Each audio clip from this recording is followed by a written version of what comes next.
오늘 말씀은 출애굽기 5장 1절과 2절입니다. 구약 87쪽입니다. 출애굽기 5장 1절과 2절, 1절, 2절 합독하여 드리겠습니다. 1절. 그 후에 모세와 아론이 바로에게 가서 이르되 이스라엘의 하나님 여호와께서 이렇게 말씀하시기를 내 백성을 보내라. 그러면 그들이 땅에서 내 앞에 절기를 지킬 것이니라 하셨나이다. 바로가 이르되 여호와가 누구이기에 내가 그의 목소리를 듣고 이스라엘을 보내겠느냐. 나는 여호와를 알지 못하니 이스라엘을 보내지 아니하리라. 여호와가 누구이기에 보내겠느냐라는 제목으로 말씀 전하겠습니다. 하루의 첫 시작을, 첫 시간을, 우리의 첫 마음을 하나님께 드리며 예배하는 우리 성도님들을, 복된 가정을 주의 이름으로 사랑하고 축복합니다. 하나님을 가까이 함이 내게 복입니다.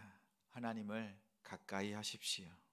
사탄은 하나님과 멀어진 자, 하나님과 멀어진 자를 노립니다. 마치 사자가 들소의 무리를 공격할 때에 가장 힘센 자를 공격하기보다 그 무리들 중에서 뒤처지고 떨어져 있는 연약한 들소, 연약한 새끼들을 노리는 것과 같습니다. 그래서 우리의 믿음의 진을 견고하게 해야 합니다. 나 자신, 그리고 우리 가족, 교회와 믿음의 공동체의 믿음의 진이 견고해야 합니다. 그리고 교회는 하나님의 말씀을 가지고 믿음의 진을 견고케 할 때 연약한 가정을, 믿음의 연약한 지체들을 돌보고 섬겨야 될 사명이 있습니다. 하나님께서 모세를 세우셨습니다. 극구 그 사명을 거절하고 못하겠다고 하는 모세를 향하여서 하나님은 아론을 붙이시고 애굽으로 보냈습니다. 하나님께서 모세와 아론을 애굽으로 보내자 그들이 가장 먼저 한 일이 있습니다. 바로 왕 앞에 가서 하나님의 말씀을 선포하기 전에 모세와 아론은 신중하고 지혜롭게 행동합니다. 오늘 말씀의 흐름을 잘 살펴보아야 합니다. 모세와 아론은 하나님의 말씀을 가지고 바로 왕이 아니라 가장 먼저 이스라엘 백성을 찾아갔습니다. 출애굽기 4장에 이스라엘 백성들을 찾아가서 하나님의 말씀을 선포합니다. 하나님이 보여주신 그 이적을 이스라엘 백성들에게 보여줍니다. 그러자 4장 31절에 이스라엘 백성이 하나님을 믿습니다. 그리고 이스라엘 백성을 찾으시고 고난, 그리고 그 모든 어려움들을 듣고 하나님께서 함께 하신다는 이 메시지를 듣고 머리 숙여 하나님께 경배합니다. 하나님께서 모세와 아론에게 말씀해 주시고 이 말씀을 이스라엘 백성에게 전합니다. 이 순서가 너무 중요합니다. 다음 모세와 아론은 바로 왕을 찾아가서 하나님의 말씀을, 세상의 왕이었던 바로 왕에게 하나님의 말씀을 선포합니다. 1절에 내 백성을 보내라. 그러면 그들이 내 앞에서 절기를 지킬 것이다. 하나님의 말씀을 세상의 왕 바로에게 선포합니다. 그러자 바로 왕이 하나님 말씀을 향하여서 반응합니다. 그 반응이 이러합니다. 여호와가 누구냐? 나는 여호와를 모르겠다. 나는 보낼 수 없다. 이렇게 말합니다. 바로 왕은 하나님의 말씀, 곧 하나님에 대해서 그 존재 자체를 부인합니다. 이때 바로는 지금 말씀을 전하는 모세와 아론, 그리고 하나님의 말씀을 대적하지 않습니다. 지금 당장 눈앞에 있는 모세와 아론을 억압하거나 핍박하지 않습니다. 바로는 가장 밑에 있었던 하나님의 말씀과 가장 멀리 있는 이스라엘 백성을 향합니다. 이것은 사탄이 바로 왕을 통해서 하나님의 백성, 또 하나님과 가장 멀리 있는 이스라엘 백성들을 핍박하고 하나님과 멀어지게 하는 전략을 세웁니다. 그 첫 번째 전략은 사탄의 속임수, 거짓말을 주의해야 합니다. 오늘 9절 말씀에 보면 사람들의 노동을 무겁게 하고 수고롭게 하고, 그 뒷말이 중요합니다. 그들로 거짓말을 듣지 않게 하라.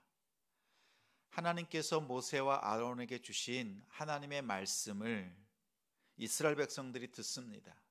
그 듣는 말씀을 고된 노역을 통해서, 그리고 하나님의 말씀이 아니라 거짓말이라고 치부합니다. 에덴 동산에서 뱀이 가장 먼저 유혹한 사람은 하와입니다. 하와는 말씀에서 가장 멀어져 있었습니다. 하나님께서 아담에게 말씀하시고 그 말씀하신 그 언약, 그 말씀을 아담은 하와에게 전했습니다. 하와는 아담을 통해서 하나님의 말씀을 들었습니다. 하나님과 가장 멀어져 있었던 하와를 뱀은, 사탄은 그 하와를 노렸습니다. 그리고 이렇게 말합니다.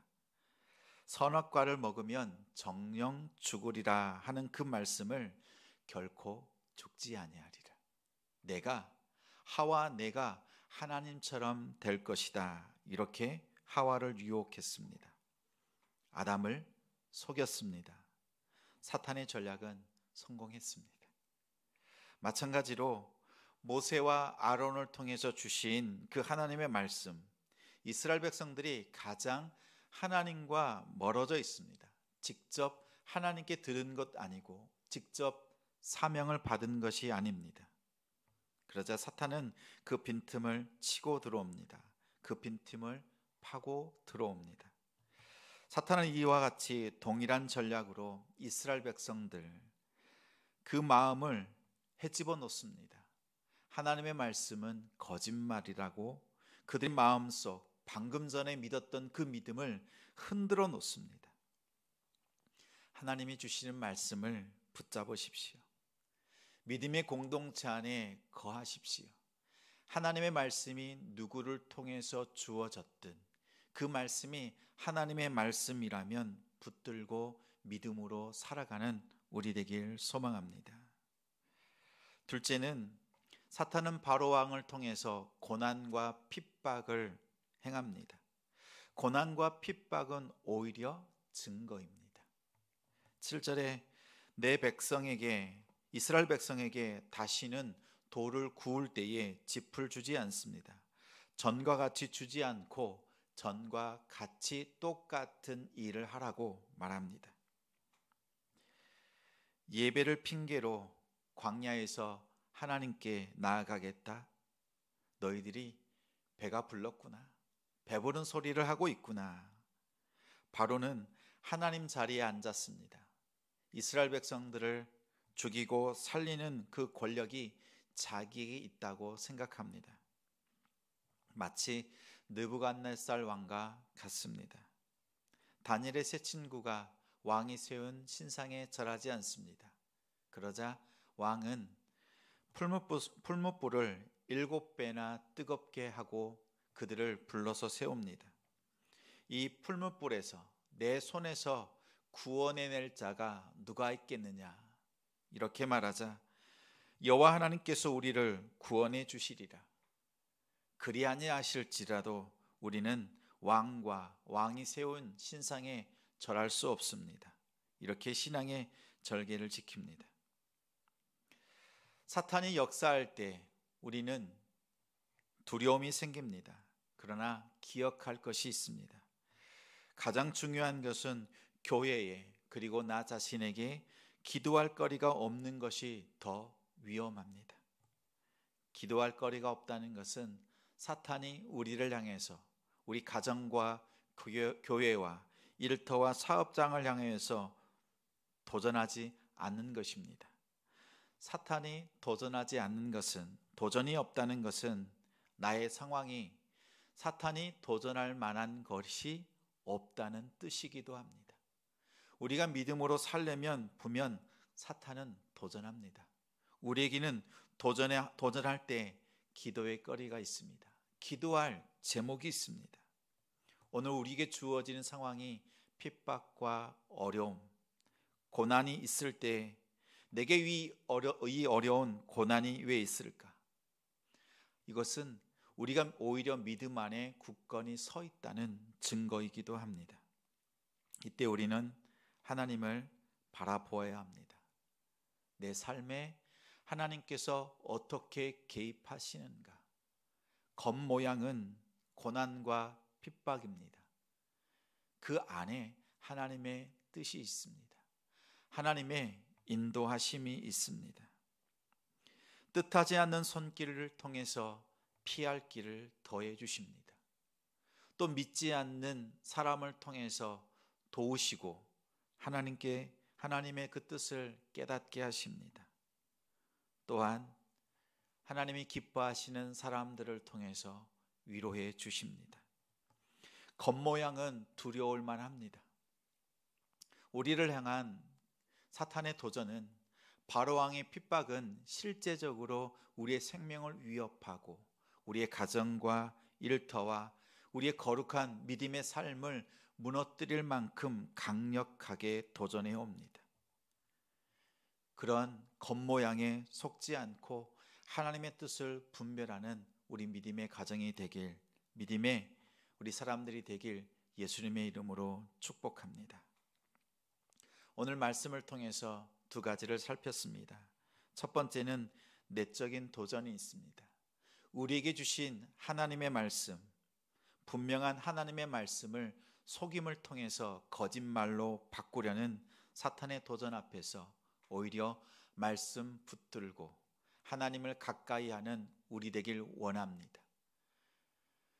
그 말씀 앞에 서 있는 믿음의 한 사람이 우리 성도님이 되길, 우리 가정이 되기를 소망합니다. 그리고 우리 믿음의 가정들을 돌아보십시오. 믿음의 삶에서 멀어져 있는 지체들을 살피십시오. 기도하십시오. 그래서 믿음의 진을 더욱 견고하게, 연약한 지체들을 주님의 말씀으로 세우고 위로하는 그 일에 앞장서는 우리 한 사람이 되길 소망합니다. 두 번째는 외적인 도전입니다. 고난과 핍박, 분명 실제적인 어려움입니다. 겉모양이지만 실제 어려움입니다. 그 안에 우리 하나님의 뜻이 있습니다. 그 뜻을 발견하고 하나님께서 우리에게 오히려 더 힘있게 감당케 하시고 넉넉히 승리하게 하시는 그분의 뜻을 따라 적극적으로 순종하는 오늘 하루가 되기를 주님의 이름으로 축복합니다.